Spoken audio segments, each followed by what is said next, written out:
은행원 30년, 은퇴 후엔 폐지 줍는 신세? 현실을 마주하다. 안녕하세요. 혹시 여러분은 은퇴라는 말을 들으면 어떤 기분이 드시나요? 학창 시절엔 한창 꿈꾸던 직업을 갖고 꾸준히 일해서 가족을 부양하고 그렇게 세월이 흐르다 보면 언젠가 정년퇴직이라는 문턱에 닿게 되죠. 하지만 막상 그 시점에 서 보니 생각했던 것과는 전혀 다른 모습의 내 미래가 기다리고 있을지도 모른다는 불안감이 스멀스멀 찾아올 때가 있습니다. 요즘 주변을 보면 꽤 많은 분들이 퇴직 후엔 여행도 좀 다니고 캠핑도 하고 시간적 여유를 누리며 살겠다 하고 꿈꾸시는데요. 문제는 이 모든 게 충분한 경제적 심리적 준비 없이는 쉽지 않다는 데에 있습니다.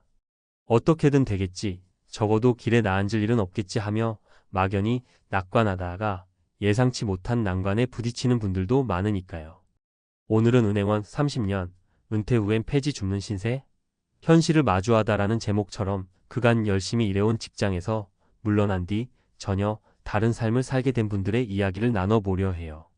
실화를 바탕으로 한 건 아니지만 우리가 흔히 주변에서 볼 수 있고 또 앞으로 충분히 겪을 법한 상황들을 가상의 사례로 엮어봤습니다. 설마 저렇게까지 되겠어? 라는 생각이 드실 수도 있지만 막상 당사자가 되어버리면 그 심리적 타격은 우리 상상 이상이더라고요. 그리고 이 사례들이 단순히 위험해 하고 겁주는 것이 아니라 미리 준비하고 고민할 거리를 주는데 도움이 되길 바랍니다. 1. 30년 차 베테랑 은행원의 딜레마 예상치 못한 조기 퇴직. 먼저 살펴볼 분은 55세에 퇴직한 김종현 가명 씨예요. 김종현 씨는 30년간 시중은행에서 근무했죠. 열심히 성실하게 일했고 회사에서도 능력을 인정받아 승진도 꾸준히 했습니다. 문제는 최근 은행권에 불어닥친 구조조정 바람이었어요. 전통적인 창구 업무가 줄어들고 디지털 비대면 트렌드가 강화되면서 명예퇴직이라는 이름하에 인력을 줄이기 시작한 겁니다. 설마 나까지 짐 싸게 될 줄은 몰랐어요. 경력도 있고 우수사원 상도 몇 번 받았는데 그래도 나이가 많다고 제일 먼저 리스트에 오르더라고요. 김종현 씨는 뜻밖의 상황에 당황했지만 퇴직금과 함께 어느 정도 목돈은 받았습니다.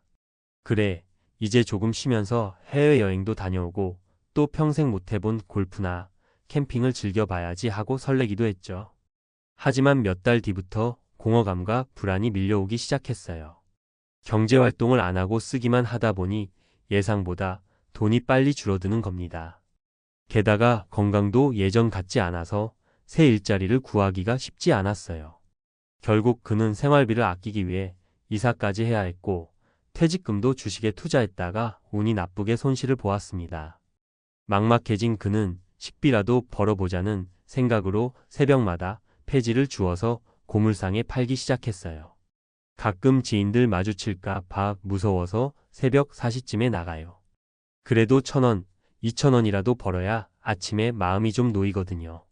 김종현 씨 사례를 보면 내가 안정적인 직장에 근무하고 있으니 은퇴 후에도 큰 문제는 없을 것이라 안심하기 쉽지만 시대가 바뀌면 언제든 예측 못한 일이 벌어질 수 있습니다. 그리고 퇴직금이라는 목돈이 마냥 넉넉한 자금이 아니라는 사실을 잘 보여주죠. 계획 없이 사용하거나 무턱대고 투자하다가는 금세 바닥을 드러낼 수 있다는 점 꼭 기억해야겠습니다. 2.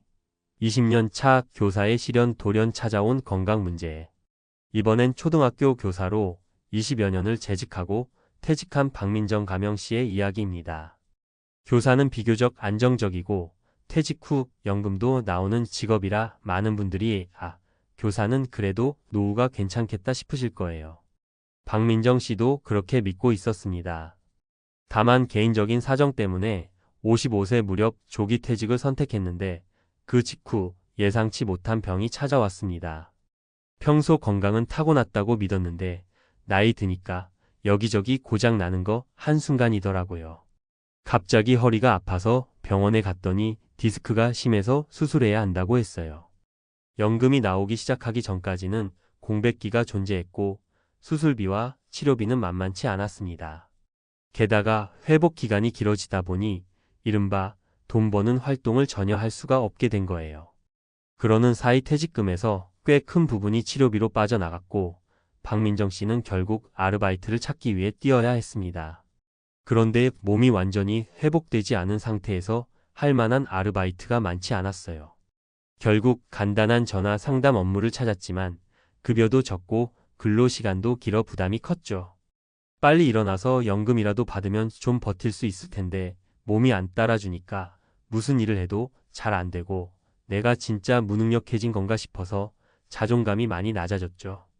이 사례는 내가 안정적인 직업을 가지고 있어도 나이가 들어가는 과정에서 건강 문제가 터지면 순식간에 금전적, 심리적 타격이 온다는 걸 보여줍니다. 간단한 예방과 검진, 그리고 부족분을 메울 자금 계획이 없다면 오래 일한 직업이나 연금이 있다 한들 결코 안심할 수 없다는 거죠. 3. 중소기업 생산직 근로자의 현실 가족과의 갈등. 세 번째로 소개할 분은 중소기업 생산 라인에서 25년간 일해온 최기영 가명 씨입니다. 노동 강도가 높은 공장에서 수십 년을 보내면서 은퇴 후엔 드디어 쉬겠구나. 여행도 다니고 손주들이랑 놀 수도 있겠지 하는 희망이 있었어요.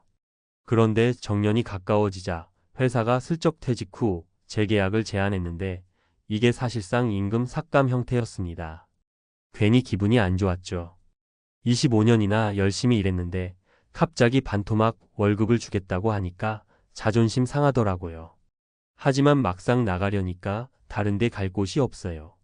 결국 최기현 씨는 재계약을 포기하고 퇴직금을 받아 나왔지만 매달 나가는 생활비와 자녀 지원금, 또 본인 배우자 병원비 등 지출이 만만치 않았습니다. 게다가 오랜 시간 맞벌이를 하지 않은 상태로 지내서 아내 또한 경제활동 경험이 거의 없었어요. 처음엔 조금만 아끼고 살면 될 줄 알았는데 막상 퇴직금이 뚝뚝 줄어드는 걸 보니까 불안한 거예요. 자녀들도 아직 완전히 독립을 못했고 간간히 돈 보태줘야 할 때도 있잖아요. 점차 돈 문제가 불거지면서 가족 간 갈등이 생겼습니다. 은퇴하고 여유롭게 지내고 싶었던 최기현 씨는 결국 아르바이트를 구해 새벽 일찍 출근해야 했고 아내는 갑작스레 동네에서 파트타임을 시작했어요. 자녀들과도 내가 너희 키워줬는데 왜 부모 뒷바라지를 안 하냐 같은 말싸움까지 벌어지게 되면서 안락해야 할 은퇴 후 생활이 스트레스의 연속이 된 겁니다. 가족끼리 원망만 해봤자 답이 없더라고요. 좀 더 일찍 준비하고 서로 대화했더라면 덜 힘들지 않았을까 싶어요. 이 사례는 경제적 어려움이 가족 관계에도 직접적인 영향을 준다는 걸 보여줍니다. 은퇴 후 소득 공백이 길어지면 원망과 책임 전가가 반복되면서 마음의 병까지 생길 수 있음을 시사하죠. 은퇴 준비 지금부터라도 늦지 않습니다. 위 세 가지 사례 어떠셨나요? 사실 우리는 일을 열심히 하는 동안에는 그래도 은퇴하면 회사에서 퇴직금도 주고 연금도 나오고 내 평생 헛되지 않았겠지 하고 막연히 긍정적으로 생각하기 십상이에요.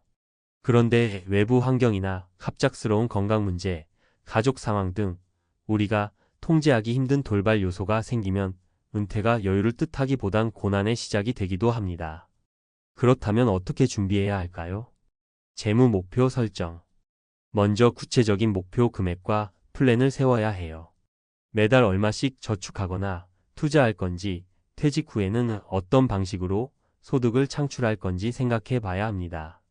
막연히 퇴직금으로 버티겠지가 아니라 실제로 내가 필요한 생활비가 얼마인지, 연금은 언제부터 얼마나 지급되는지 알아보세요. 노후 소득 다각화. 퇴직 이후에도 소일거리나 파트타임 또는 온라인 플랫폼 등을 통해 조금이라도 꾸준히 수익이 날 수 있는 구조를 찾는 게 중요합니다. 작은 금액이라도 꾸준히 들어오는 돈이 있으면 마음의 여유가 커지더라고요. 건강관리 및 보험 점검. 의료비는 갑자기 큰 지출을 일으키는 대표적인 분야입니다. 미리 건강검진을 받고 필요한 보험이 있다면 제대로 가입해 두는 것이 좋겠죠.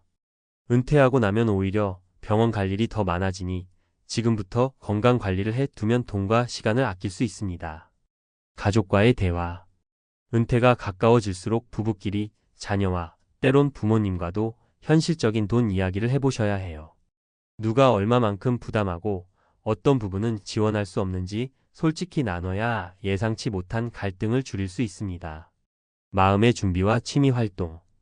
일이 우리의 정체성을 오랫동안 지배해 왔다면 퇴직 후 갑작스러운 빈 시간과 자존감 하락을 느낄 수 있어요. 이때를 대비해 미리 취미 활동이나 봉사, 동호회 등을 찾아보세요. 그냥 집에서 TV만 보며 지내면 우울감이 더 커질 수 있답니다.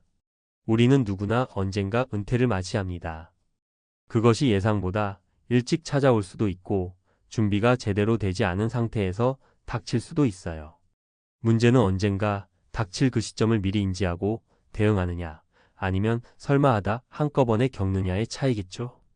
오늘 말씀드린 세 가지 사례 30년 은행원, 20년 교사, 그리고 25년 생산직 근로자 모두 각자의 자리에서 성실히 살아왔지만 예상과 다른 국면에서 당황하고 비참한 현실을 맞닥뜨렸습니다. 물론 상황이 극단적일 수도 있지만 현실에서도 흔치 않게 들려오는 이야기입니다.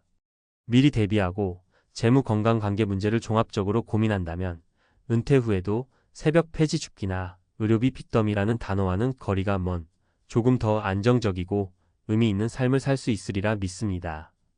조금이라도 여유가 있으시다면 지금부터라도 체크리스트를 만들어 보세요.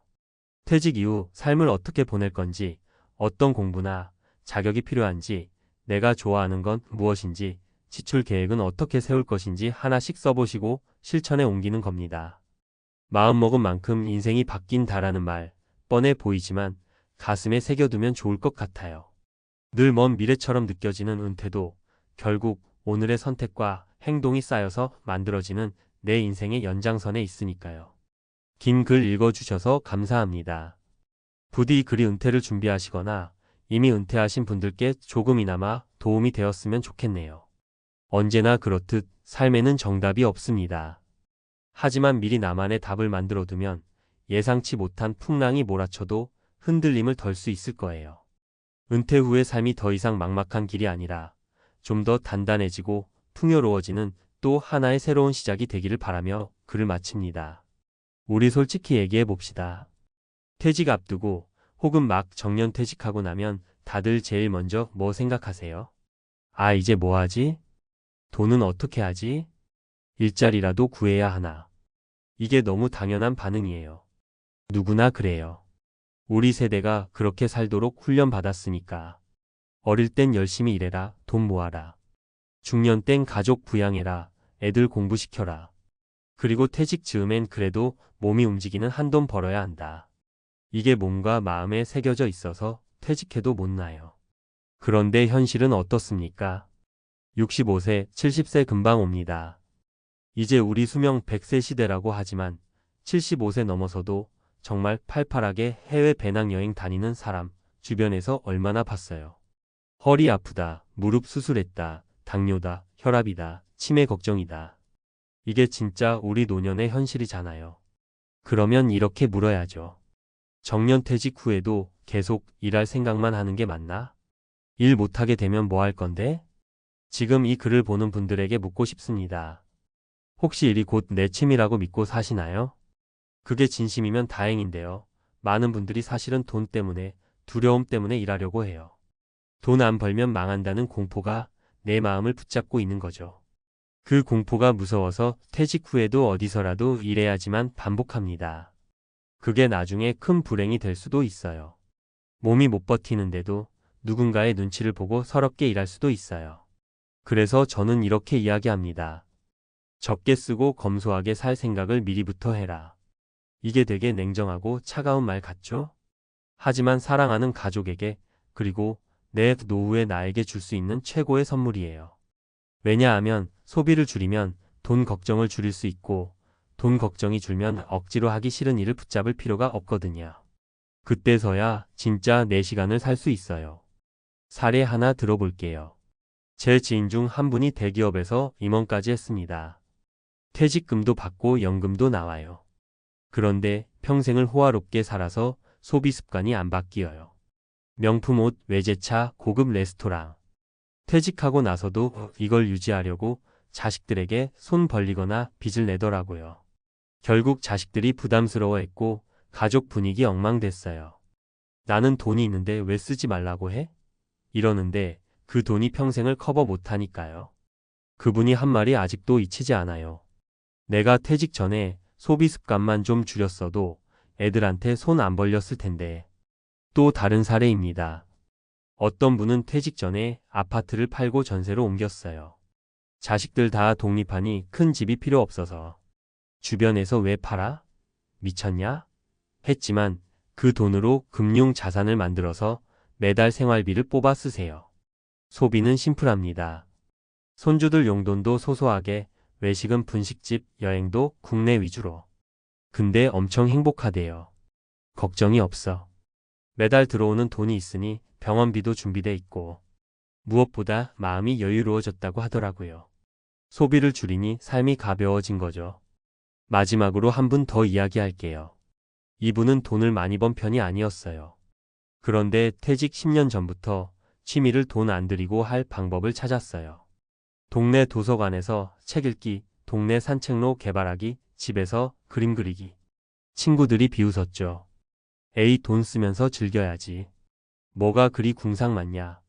근데 정년퇴직 후 이분은 자기 페이스가 딱 잡혀서 돈 안 써도 할 게 너무 많아요. 반면 돈 펑펑 쓰던 친구들은 우리 뭐 하지? 어디 가야 하지? 돈 없는데? 하며 우울해졌어요. 이분이 제게 말했습니다. 퇴직하고 나면 허세 다 필요 없어. 돈 안 쓰고 즐거운 거 미리 연습해야 돼. 이 세 사례에서 공통점이 뭔지 아세요? 소비 습관이에요. 퇴직 준비는 돈을 모으는 것도 중요하지만 돈을 덜 쓰는 습관을 만드는 게 진짜 핵심입니다. 왜냐하면 쓰는 게 줄어야 모은 돈으로 오래 버틸 수 있으니까요. 그럼 두려움이 사라지고 선택지가 넓어져요. 일을 하고 싶으면 하고 안 해도 버틸 수 있게 됩니다. 많은 분들이 은퇴 후에도 계속 일해야 지라고 말합니다. 하지만 일은 언제까지 할 수 있을까요? 몸이 아프면? 일자리가 없으면? 그때부터가 진짜 노후 지옥이 될 수도 있어요. 그걸 막으려면 지금부터 준비해야 합니다. 돈 적게 쓰는 법을 연습하세요. 하고 싶은데 돈 안 드는 취미를 찾으세요. 일이 취미라면 좋지만 돈 안 받고도 즐거울 만큼 진짜 좋아해야 합니다. 억지로 하는 일은 언젠가 나를 망칩니다. 그리고 꼭 기억하세요. 정년퇴직 후의 인생, 생각보다 길지 않을 수도 있어요. 건강히 발목을 잡으면 정말 금방입니다. 그 짧을 수 있는 시간을 허세 부리며 빚지고 자식 눈치 보고 몸 상하면서 보내고 싶으세요? 아니면 소소하게라도 내 시간을 즐기면서 내 마음으로 살고 싶으세요? 이건 누구나 할 수 있는 준비입니다. 돈 많이 안 들어요. 마음먹기 나름이에요. 오늘부터 할 수 있어요. 퇴직 준비? 결국 삶의 방식과 태도의 문제입니다. 지금부터라도 검소함을 배우세요. 그게 진짜 노후 준비의 시작입니다. 앞서 이야기 나눈 퇴직 후 적게 쓰고 검소하게 살 준비 이야기에 이어서 이번에는 조금 더 실질적이고 전문가적인 시각에서 어떻게 준비할지를 구체적으로 살펴봅시다. 마음가짐만 바꾸자는 말로 끝내면 너무 허망하니까 지금부터라도 해볼 수 있는 실제 전략을 이야기해 볼게요. 첫째, 소비 습관 점검부터 시작하세요. 이건 무조건이에요. 많은 분들이 내 소비는 그렇게 안 많아라고 생각하는데 막상 가계부를 쓰면 깜짝 놀랍니다. 카드 명세서 한 달치를 딱 펼쳐보면 나오죠. 커피가, 외식, 옷, 친구 만남, 편의점, 택시, OTT 구독료. 이런 게 쌓여서 월 30만, 50만 원 추가로 나가요. 1년에 600만 원입니다. 10년이면 6천만 원이에요. 퇴직 후에 이런 지출을 유지한다. 그 돈을 어디서 메꿀 건지 꼭 계산해 보셔야 합니다. 실전 팁. 카드 명세서를 3개월치 뽑아서 소비 카테고리를 나눠서 분석해 보세요. 필수 지출 주거, 공과금, 식비 vs 선택 지출 외식, 여가, 쇼핑으로 구분. 선택 지출을 최소 30% 줄이는 목표를 세워보세요. 이런 점검을 하지 않고는 절대 검소하게 산다고 장담할 수 없습니다. 이걸 해본 분들은 생각보다 내가 많이 쓰고 있었네 하고 깜짝 놀라요. 둘째, 고정비를 줄이는 구조적 준비가 필요합니다. 사람들이 검소하게 살아야 지라고 할 때 가장 간과하는 게 바로 이거예요. 작은 소비는 줄이는데 큰 고정비는 유지해버립니다. 예를 들어 너무 큰 집에서 살면서 관리비와 난방비가 과도하게 나감. 승용차 유지비로 매달 50만 70만 원 지출. 비싼 보험 상품 여러 개 중복 가입. 퇴직 후에는 고정비가 무서워요. 월 현금 흐름이 줄어드는데 지출이 고정이면 망하는 거 순식간입니다. 실전 팁. 주거비 부담을 줄이세요. 꼭 필요한 방만 유지하세요. 임대 수입이 가능하면 임대도 고려. 자동차는 처분하거나 경차, 중고차로 다운사이징. 보험은 노후 보장 위주로 정리하고 저축성 과도한 종신형 상품은 전문가와 상의해서 정리.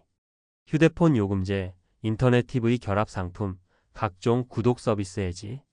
사례를 하나 드릴게요. 실제로 60대 부부가 아파트를 팔고 전세로 옮겨서 2억 정도를 금융 자산으로 만들어 매달 50만 원씩 생활비에 보태 쓰더라고요. 그전엔 집은 자산이다 하라고 버텼는데 퇴직 후 현금 흐름이 없어서 불안이 컸대요. 이 선택으로 심리적 안정감을 얻었어요. 주거비 문제는 한번 구조를 바꾸면 평생 효과가 납니다. 셋째, 의료비와 건강 문제 대비하기. 돈을 안 쓰고 검소하게 살자라고 해도 가장 피할 수 없는 게 바로 건강 비용이에요.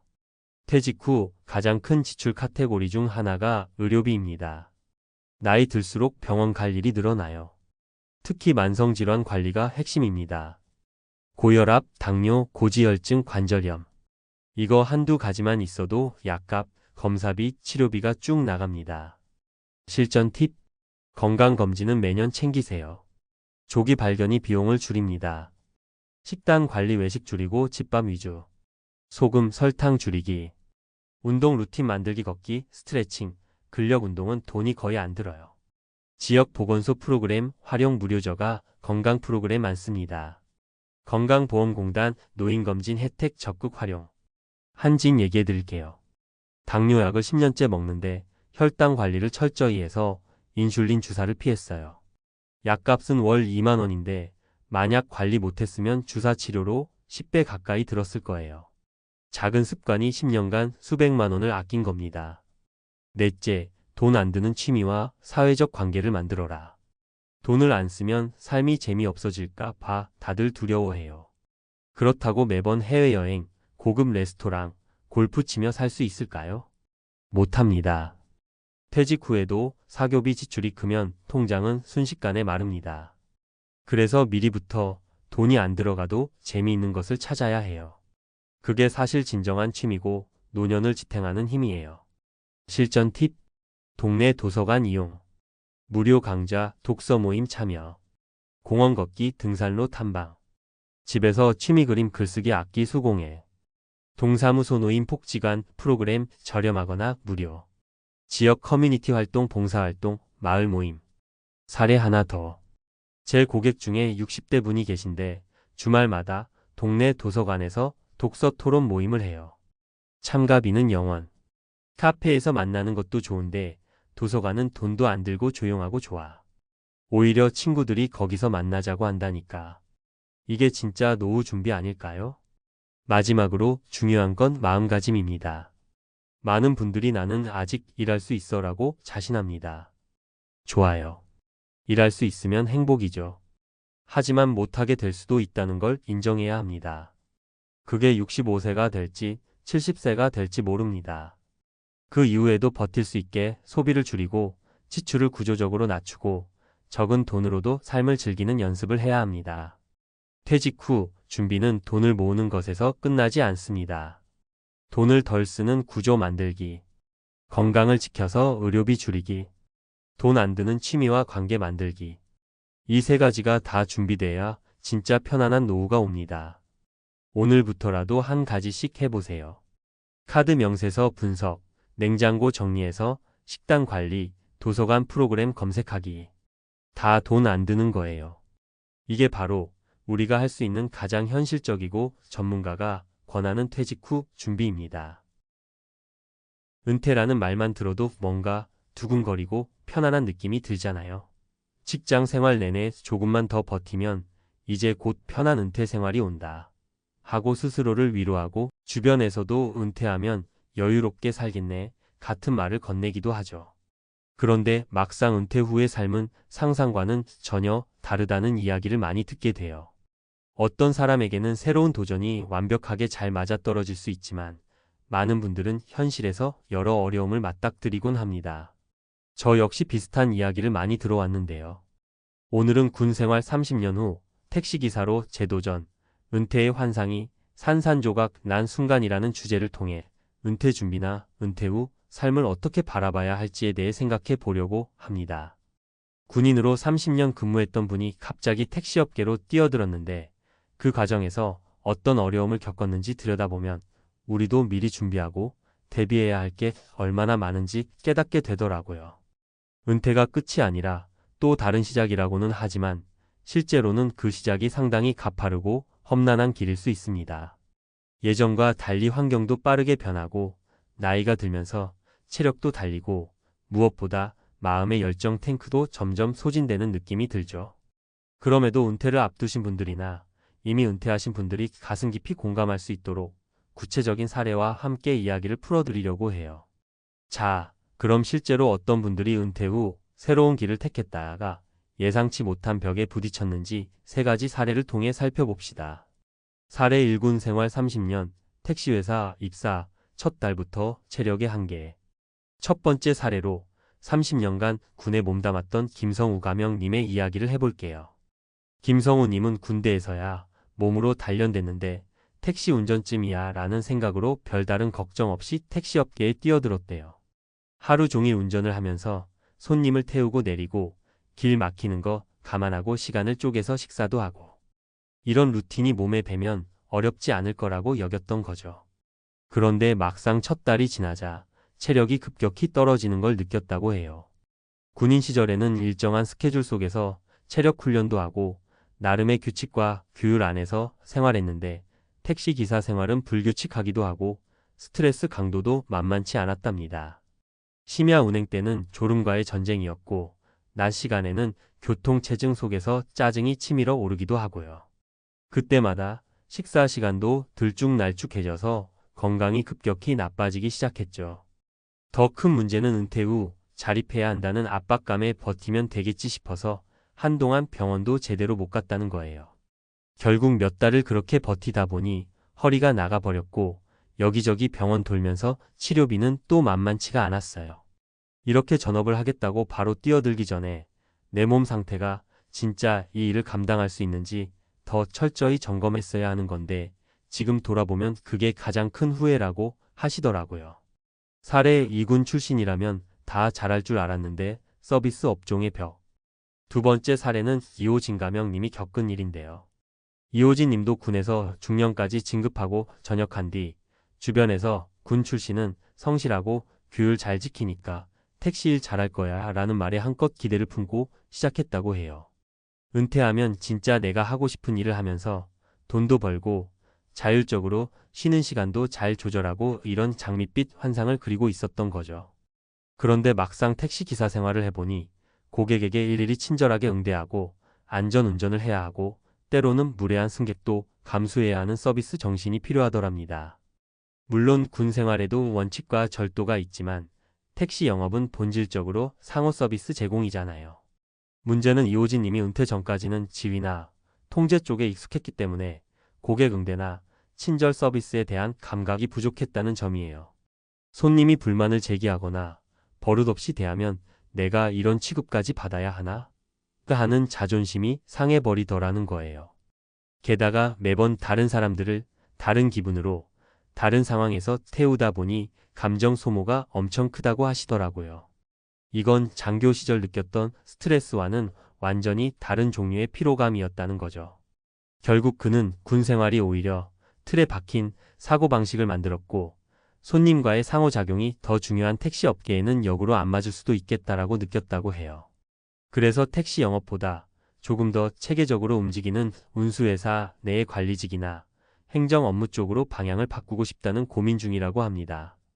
사례 3 퇴직금으로 택시 사서 시작했는데 수입이 이렇게 적을 줄이야. 세 번째는 김승재 가명님의 이야기인데요. 이분은 군 생활 마치고 받은 퇴직금에다 모아둔 적금 일부까지 보태서 개인 택시 면허를 사는데 투자를 했대요. 주위에서 개인 택시만 있으면 나중에 연세 들어도 꾸준히 할 수 있다는 말을 듣고 은퇴 후 제대로 된 캐시카우를 만들겠다는 생각을 한 거죠. 그런데 막상 영업에 들어가 보니 예상했던 수익과는 괴리가 엄청 컸다고 합니다. 이유는 간단했어요. 경쟁자가 너무 많고 택시 이용하는 고객층도 분산됐다는 거죠. 카카오 택시, 우버 등 다양한 호출 서비스와 대리운전, 그리고 대중교통 인프라까지 발전하다 보니 예전처럼 서 있으면 저절로 손님이 오는 시대가 아니었다는 겁니다. 그러다 보니 개인 택시를 사느라 들어간 초기 투자 비용을 회수하기가 만만치 않더라고요.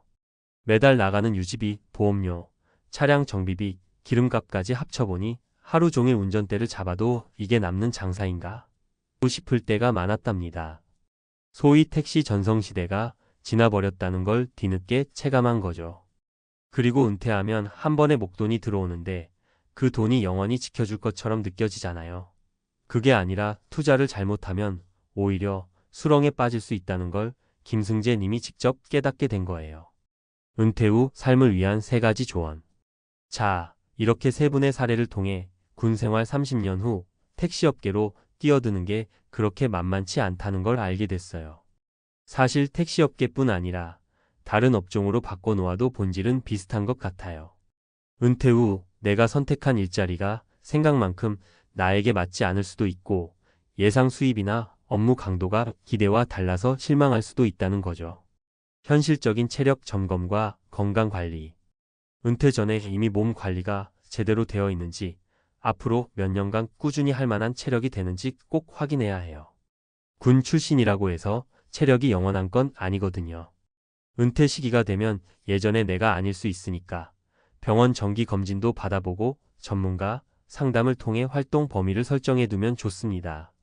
서비스 마인드와 소통 능력 기르기. 군에서 오랜 생활을 했다면 상명하복의 수직적인 문화에 익숙할 수 있습니다. 하지만 사회는 훨씬 유연하고 고객 서비스는 시빌 관계에서 상대를 존중하는 태도가 필수적이에요. 택시 운전뿐 아니라 어지간한 업종도 그렇잖아요.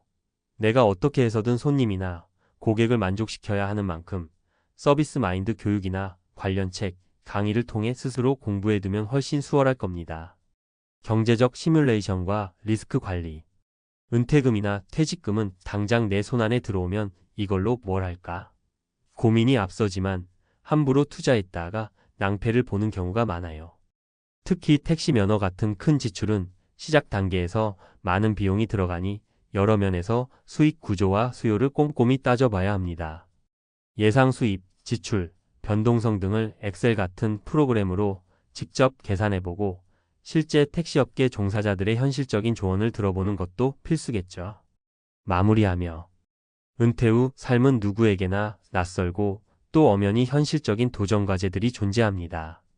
군에서의 30년 경험은 분명 자랑스럽고 소중하지만 그 경험만으로는 은퇴 후 새로운 업종을 완벽하게 소화해내기 어려운 경우가 많아요. 그래서 사전 준비가 정말 중요해요. 특히 지금까지 예시로 들은 3분의 사례를 보면 건강 체력 문제, 서비스 마인드 부족, 경제적 오판이라는 3가지 함정이 두드러져 보이잖아요. 은퇴 전이나 은퇴 직후에 한 번쯤은 스스로 내 건강은 진짜 괜찮은지, 이 업계에서 내 강점과 약점은 뭔지, 이 투자가 정말로 수지타산이 맞는지 등을 냉정하게 따져봐야 합니다. 사실 은퇴 후 삶이라고 해도 한편으로는 새로운 시작이니까요. 모든 걸 다 잘 해낼 수 없을지라도 미리 정보를 모으고 필요하면 전문가 조언도 구해보고 몸과 마음을 준비한다면 훨씬 안정적인 출발을 할 수 있을 겁니다. 군 생활을 통해 쌓은 자부심과 인내심, 책임감 같은 강점은 살리되 이 세상의 변화된 룰과 내가 부족한 점을 보완해가며 하나씩 적응해 나가는 거죠. 혹시 이 글을 읽으시는 분들 중에 나도 은퇴하면 택시 한번 해볼까? 혹은 은퇴 후엔 뭐든 편하게 할 수 있겠지라고 생각하고 계신다면 오늘 사례들을 잊지 않으셨으면 해요. 이상과 현실의 간극을 미리 알고 조정해둬야 그 시행착오의 고통을 조금이라도 줄일 수 있으니까요. 은퇴란 끝이 아니라 또 다른 전환점입니다. 그 전환점에서 내가 정말 잘할 수 있는 일을 찾고 그 길로 가는 대비책을 철저히 마련해 둔다면 은퇴 후에도 여전히 삶은 풍요롭고 의미 있게 꾸려갈 수 있을 거예요. 30년 기다린 정년퇴직 왜 은퇴 후가 더 힘들까? 30년 넘게 회사에 묶여 살다 보면 누구나 한 번쯤 이런 상상을 합니다. 은퇴하면 드디어 자유다. 매일 아침 알람 없이 일어나고 내가 하고 싶은 것만 하면서 살 거야. 정년퇴직이라는 단어만 들어도 마음 한켠엔 해방감이 찾아오죠. 그런데 현실은 어떨까요? 막상 회사를 떠난 순간 그동안 꿈꾸던 자유는 곧 막막함으로 바뀌곤 합니다. 돈, 건강, 인간관계의 세 가지가 은퇴 후 삶을 무너뜨리는 가장 큰 이유라는 걸 많은 퇴직자들이 뒤늦게 깨닫습니다. 30년을 버틴 직장 생활보다 오히려 그 이유가 더 힘들다고 고백하는 사람들이 많습니다. 1. 사례 하나 연금만 믿었다가 생활비에 쫓기는 62세 김 과장. 서울에서 33년간 공기업에 다닌 김 과장님 62세. 정년퇴직을 하면서 이제 평생 놀면서 살아도 된다는 안도감을 느꼈습니다. 퇴직금과 연금이 있으니 크게 걱정 없을 줄 알았던 거죠. 하지만 막상 연금을 받아보니 예상과 달랐습니다. 월 230만 원. 서울에서 집은 있지만 관리비와 생활비, 손주들 용돈, 아내와의 외식비까지 합치니 한 달에 최소 350만 원은 필요했습니다. 퇴직금은 은행에 묶어두었지만 이자 수익은 생각보다 적었고 결국 적자가 나기 시작했습니다. 평생 직장 다니면 최소한 연금으로 여유롭게 살 줄 알았는데 생활비만 맞춰도 빠듯하네요. 김 과장님은 결국 은퇴 1년 만에 경비 일을 시작했습니다. 낮에는 경비실에서 근무하고 밤에는 허리 통증을 달래며 쉬는 생활. 본인이 상상하던 은퇴와는 전혀 다른 현실을 맞닥뜨린 겁니다. 2. 사례 둘 여행만 다니려 했던 65세 박 부부의 후회. 박 부부는 부부가 함께 35년을 직장 생활하며 꽤 튼튼한 노후 자금을 마련했다고 생각했습니다. 은퇴 후엔 해외여행을 다니며 여생을 즐기자고 계획했죠. 퇴직 후 2년 동안은 매년 두세 번씩 해외로 나갔습니다. 하지만 문제는 지출이었습니다. 한 번 여행을 나가면 최소 400만 원 이상, 길게 다녀오면 60만 700만 원은 훌쩍 넘겼습니다. 은퇴 전엔 우린 돈이 충분해라고 생각했지만 막상 써보니 돈은 눈 녹듯 줄어들었죠. 더 큰 문제는 건강이었습니다. 장거리 비행과 낯선 환경에서의 생활이 반복되자 남편은 허리 디스크가 심해졌고 아내는 혈압이 갑자기 오르면서 여행 중 응급실까지 갔습니다. 건강할 때 즐기자라는 말이 왜 그렇게 뼈아프게 다가오는지 그제야 깨달았습니다. 결국 지금은 여행을 멈추고 병원과 약국을 오가는 생활이 일상이 됐습니다. 3. 사례 셋 관계가 끊겨버린 60세 이 부장. 이 부장님은 대기업에서 30년간 일하며 회사 사람들과의 네트워크에만 의지했습니다. 술자리가 많았고 늘 동료들과 어울렸죠. 그런데 정년퇴직을 하고 나니 연락이 끊겼습니다. 처음 몇 달은 모임에 불려 다녔지만 시간이 지나니 후배들도 동기들도 바쁘다는 핑계로 멀어졌습니다. 집에만 있으니 아내와 마찰이 잦아졌고 자녀들은 각자 가정을 꾸리며 멀리 떨어져 살았습니다. 퇴직하면 친구들이랑 매일 술 마시면서 살 줄 알았는데 이제는 같이 밥 먹을 사람이 없다는 게 그의 고백입니다. 결국 그는 심한 우울감을 겪다가 지역 노인복지관에서 취미활동을 시작하며 조금씩 관계를 회복해가고 있습니다. 왜 은퇴 후가 더 힘들까? 전문가 인사이트. 세 가지 사례를 보면 은퇴 후가 힘든 이유는 단순합니다. 수입보다 빠른 지출 퇴직금과 연금이 평생 버틸 만큼 크지 않은데 소비 패턴은 직장 다닐 때 그대로입니다. 건강이 급격한 변화 직장 생활 때는 긴장감과 활동량으로 버티지만 은퇴 후 갑자기 늘어난 여유가 건강을 무너뜨립니다. 사회적 고립 인간관계가 직장에만 묶여있던 사람들은 퇴직 후 외로움과 고립을 크게 겪습니다. 전문가들은 말합니다. 퇴직은 끝이 아니라 인생 이막의 시작입니다. 하지만 준비 없는 은퇴는 자유가 아니라 또 다른 속박이 될 수 있습니다. 은퇴 후 잘 살기 위한 현실적인 조언. 그렇다면 어떻게 해야 은퇴 후 삶을 조금이라도 덜 힘들게 만들 수 있을까요? 재정 관리. 은퇴 전부터 월 얼마로 살아갈 수 있을지를 정확히 시뮬레이션해야 합니다. 월 200만 원으로 살 수 있는지, 최소 300만 원이 필요한지 현실적으로 계산해야 합니다. 쓸 만큼 쓰다, 보면 버티겠지라는 생각은 가장 위험합니다. 건강관리 은퇴 후에 가장 큰 자산은 건강입니다. 의사들도 퇴직 후 5년이 건강 수명을 결정한다고 말합니다. 무리한 여행이나 술자리를 줄이고 규칙적인 운동을 일상화해야 합니다. 관계관리 직장 동료가 아닌 퇴직 후에도 함께할 수 있는 사람을 만드는 게 중요합니다. 동네 모임, 동호회, 봉사활동 어떤 형태든 새로운 관계망을 구축해야 외로움에 무너지지 않습니다. 마무리 은퇴 후 진짜 인생을 준비해야 한다. 정년퇴직은 끝이 아니라 새로운 출발점입니다. 하지만 그 출발이 아름답기 위해서는 미리 준비해야 합니다. 돈만으로는 해결되지 않고 건강만으로도 충분하지 않으며 인간관계 하나만으로도 버틸 수 없습니다. 결국 세 가지가 균형을 이룰 때 은퇴 후 삶이 무너지지 않습니다. 30년을 기다려온 정년퇴직. 그 순간은 누구에게나 감격스러운 날입니다. 하지만 그 이유가 더 힘들지 않으려면 우리는 지금부터 스스로에게 물어봐야 합니다. 나는 은퇴 후 어떤 삶을 살 준비가 되어 있는가? 은퇴 후 가장 먼저 무너지는 부분. 사람들이 은퇴 후 가장 크게 착각하는 게 연금과 퇴직금만 있으면 살 수 있다는 생각입니다. 실제로 은퇴 생활비를 조사해보면 2024년 한국보건사회연구원 자료에 따르면 부부 기준 최소 생활비는 월 260만원, 적정 생활비는 월 360만원 수준입니다. 문제는 이게 어디까지나 평균치라는 겁니다. 서울에 사는 부부라면 관리비, 의료비, 교통비까지 고려하면 월 400만원 이상이 필요하다는 분들도 많습니다. 예를 들어 국민연금으로 월 120만원, 퇴직연금으로 월 100만원을 받는다고 가정해 봅시다. 합쳐서 220만원이죠. 그런데 실제 생활비는 350만원. 한 달에 130만원 적자가 발생하는 겁니다. 이 차이를 메꾸려면 결국 퇴직금을 까먹거나 다시 일을 시작해야 합니다. 실천 팁. 은퇴 5년 전부터는 은퇴 후 생활비 가계부를 미리 작성해 보세요. 직장 다니던 때처럼 쓰지 말고 퇴직 후 패턴에 맞춰 줄일 수 있는 지출, 어쩔 수 없는 지출을 구분해야 합니다. 퇴직금을 일시금으로 전부 쓰지 말고 연금형으로 수령하는 방식을 고려하세요. 심리적으로도 매달 들어오는 돈이 있으면 불안감이 줄어듭니다.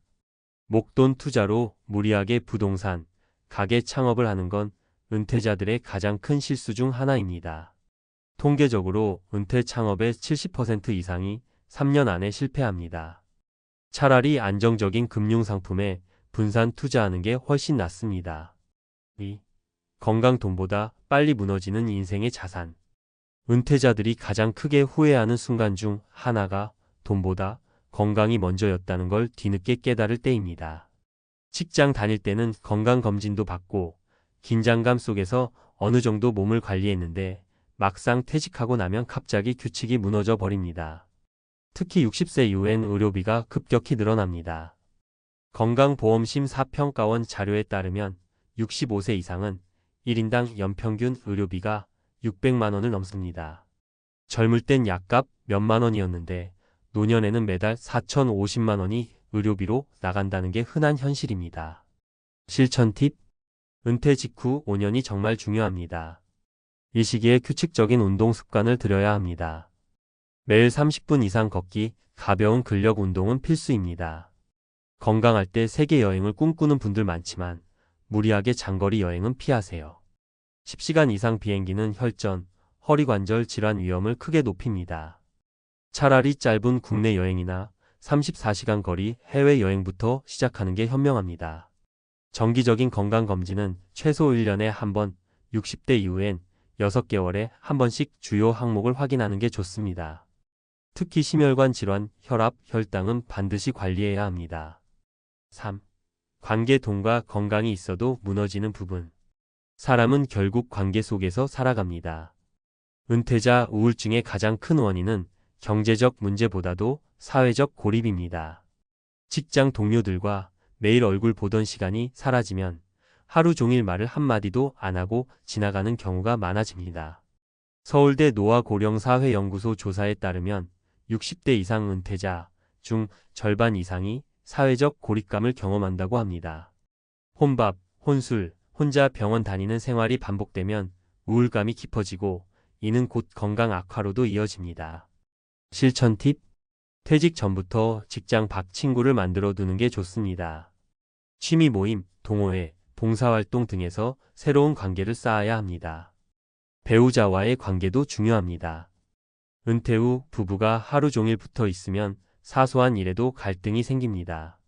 서로에게 개인 공간과 시간을 허락하는 것이 갈등 예방의 핵심입니다. 지역 사회 프로그램을 적극적으로 활용하세요. 복지관, 문화센터, 도서관 등에서 은퇴자를 위한 프로그램을 운영합니다. 이런 활동에 참여하는 분들이 훨씬 건강하고 오래 산다는 연구 결과도 있습니다. 4. 은퇴 후 삶을 준비하는 현실적 접근. 많은 분들이 은퇴 후 어떻게 살아야 할까? 라는 막연한 질문을 던집니다. 그런데 전문가들은 한 목소리로 이렇게 말합니다. 은퇴 후를 준비하는 게 아니라 은퇴 전부터 인생 2막을 설계해야 한다. 예를 들어 은퇴 후 소득을 조금이라도 만들 수 있는 일을 미리 경험해 보는 게 좋습니다. 프리랜서 활동, 자격증 활용, 온라인 강의, 파트타임 등은 경제적 보탬이기도 하지만 무엇보다도 사회적 연결과 삶의 리듬을 유지해 줍니다. 또한 은퇴 후 100세 시대를 고려하면 퇴직 후에도 최소 30년은 더 살아야 합니다. 단순히 돈을 모으는 게 아니라 이 긴 시간을 어떻게 보낼지를 고민해야 합니다. 돈, 건강, 관계 세 가지 중 하나라도 무너지면 결국 은퇴 후 삶은 힘들어집니다. 마무리.